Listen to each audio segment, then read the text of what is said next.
A lot of entrepreneurs are setting goals that look very impressive on paper, but don't actually move their business forward. So you come to the end of the quarter and cash flow's tight, the team is confused, and they haven't made any real progress. Why is that? Here's how to get goals that actually grow your business, not just keep you busy. Not all growth is real growth. The important thing is to be growing in the direction that the company needs to grow in. Not that you think looks better, not that triggers press releases or things like that. Things that actually make the company more successful. There's too much to do in a company to waste your time pursuing goals that do not benefit the company. So ask yourself every time you're trying to set a goal, does this help advance the company? Does it help me become a better CEO or whatever my role is? How does this impact the company, my team, and my bottom line? I know from my own experience that there are many things that you have to do that look like they're busy work, but that are essential for making the company successful. And I'll go into those in a minute. I also know that there are plenty of places where there are things that look like they are right up on getting the company going, and they are actually just busy work and confusing you. In the latter, for example, I have had board members give me tasks to do that had nothing to do with advancing the company. And at first I'd go off and do that because they were board members and they were asking it. And finally, after a while, when I got more experience, I said, no, I'm not going to do that. It doesn't advance the company. On the other hand, quite often it is just things that aren't very sexy.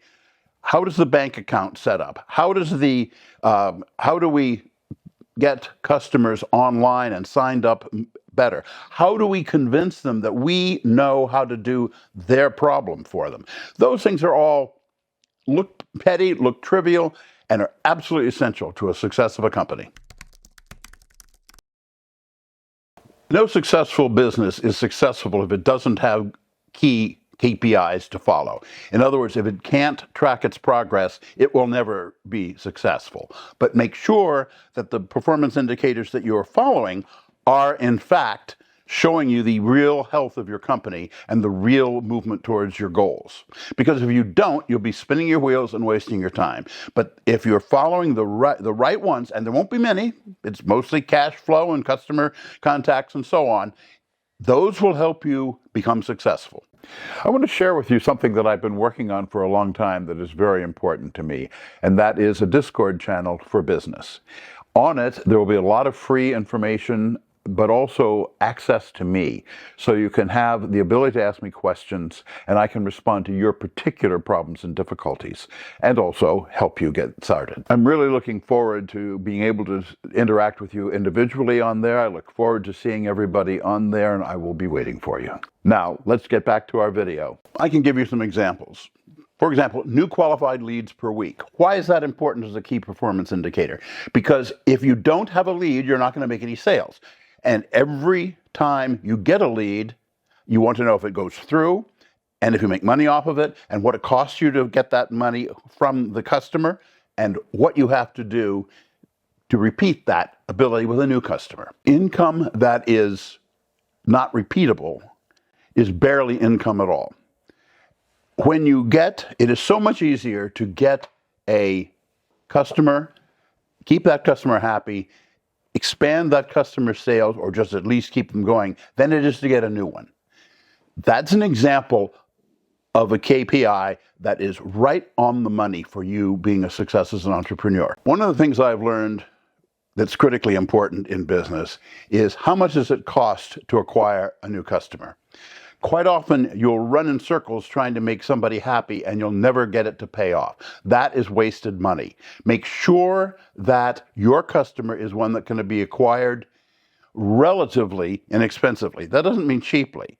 That means that there's an appropriate expenditure on your part to get the customer that will then pay you a great deal of money. If you've chosen your KPIs correctly, expanding them, extending them will help move your business forward. That, in fact, is the best way to determine that a KPI is a good one. If it isn't moving your business forward, if it isn't making your business more successful, get rid of it and do something else. A good one, you know where your company's going. It is easy to set big goals. What is difficult is to accomplish them, and the only way to accomplish them is to break them down into bite-sized pieces. You say you want to do 100K in sales this quarter. Fine. Where are those sales coming from? Who's going to pay you that money? What customers are you going to talk to? Whose customer calls are you going to return? Those are the small things that lead you to making the large things. If you can't reverse engineer what has to be done to make a large goal, then you're pursuing a goal that is unachievable. Understand the individual steps that are required and then follow them. Make sure you're always aiming at the goal, but make sure you're always taking the smaller step. Perhaps the most important rule to keep in mind in business is the 80-20 rule. 80% of your results come from 20% of your actions. They come from 20% of your customers. They come from 20% of the output you do in acquiring those customers. Those rules apply all the way across. Make sure you are following the ones that are going to bring you the 80% return and that cause you the least amount of effort and work. Ask yourself, what goal can I set today that will increase my revenue, keep customers happy and cause them to expand the work that they're doing, bring in new customers with related products where I don't have to develop anything new. Those are the important things you should be setting as your goals. If a goal does not support one of these targets, it's just a distraction.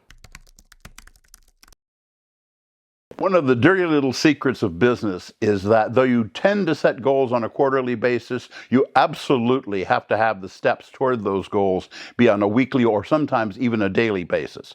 People set long-term goals, and what do? They sit on their butts and do nothing until the end of the quarter, and then they scrounge trying to get things done. It doesn't work that way. You have to be making steady progress. Make sure that's what you are doing. Make sure you break the tasks that need to be accomplished on a quarterly basis into weekly bites. What are the goals that you have to make? How many customers do you have to call? How much revenue do I have to bring in? How many contracts do I have to sign? Because if you don't do that, you will never know that you're not making your goals until it's way too late. Weekly targets aimed towards quarterly goals help you know exactly where you are at every moment, enable you to pivot, enable you to say, this isn't working, I've got to do something else. Or better yet, tells you, yeah, I'm doing the right thing. And then you get this rush of self-confidence that your company's going to be successful. And that really helps you keep going. There's an old saying that the longest journey begins with a single step. But that single step has to be towards the end of the journey. And that's where you need to be as a planner for your company. You set these goals, and the end of the journey is the quarterly goal, say. You set the weekly or even daily goals to make your progress toward that quarterly goal. That's the important thing. And then you track them, and if they are not getting you there, you change the direction that you're going in. Do not be wedded to the plan that you made last week or last month. If you find that you're not making it towards your goal, change, and change quickly. Test, learn, refocus, fast. That's the secret. Consistency in pursuing your goals, studying the feedback you get from reality, which may be your customer, it may be your bank account, it may be what sales calls have actually not been made. Those lead you to understand where you're going and enable you to make those mid-course corrections that make you successful. Most businesses that fail do not fail because they don't have goals. It's because they have the wrong goals, that they're aiming in the wrong direction. A proper goal advances your company, advances your plans for the longer term. Not just busy work. It's so good to be busy. But unless you're working on something that's actually making you successful, you're wasting your time.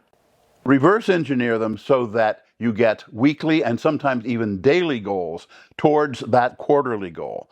Then track it and follow it and make mid-course corrections as quickly as you can.